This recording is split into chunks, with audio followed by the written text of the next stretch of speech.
একটি আমল আছে যে আমলের বিনিময় আল্লাহ তাআলা দিবেন ব্ল্যাঙ্ক চেক দিয়ে বিনিময় দেওয়ার মতো করে, হিসেব ছাড়া।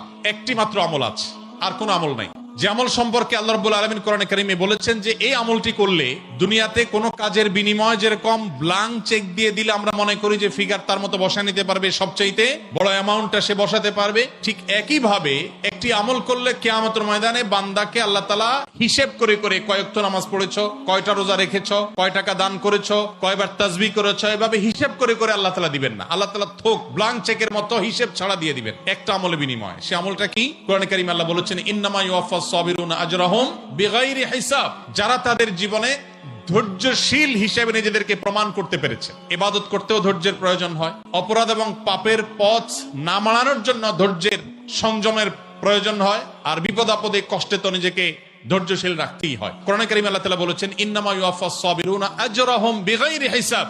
ধৈর্যশীলদের বিনিময় আল্লাহ তাআলা দিবেন হিসেব ছাড়া, ব্ল্যাঙ্ক চেকের মতো। নিজের জন্য খারাপ কিছু হলো, নিজের কোনো বিপদ হলো, আর তখন আমি মনে করলাম আল্লাহ আমাকেই বা কেন দিলেন? আল্লাহ আপনাকে ভালোবাসেন, সেজন্য আপনাকে তা দিয়েছেন। এটি আমার কথা নয়। নবী সাল্লাল্লাহু আলাইহি ওয়াসাল্লাম বলেছেন ইন্নাল্লাহা ইযা আহাব্বা কওমান ইবতালাহুম। আল্লাহ যখন কোন সম্প্রদায়কে, কোন মানুষকে ভালোবাসেন, তাকে পরীক্ষায় ফেলেন, তাকে বিপদে ফেলেন। এটা আল্লাহ সুবহানাহু ওয়া তাআলার সিস্টেম। যারা বিপদগ্রস্ত হয়ে আমরা মন খারাপ করি, তাদের জন্য এই সমস্ত হাদিসে রয়েছে সান্ত্বনা।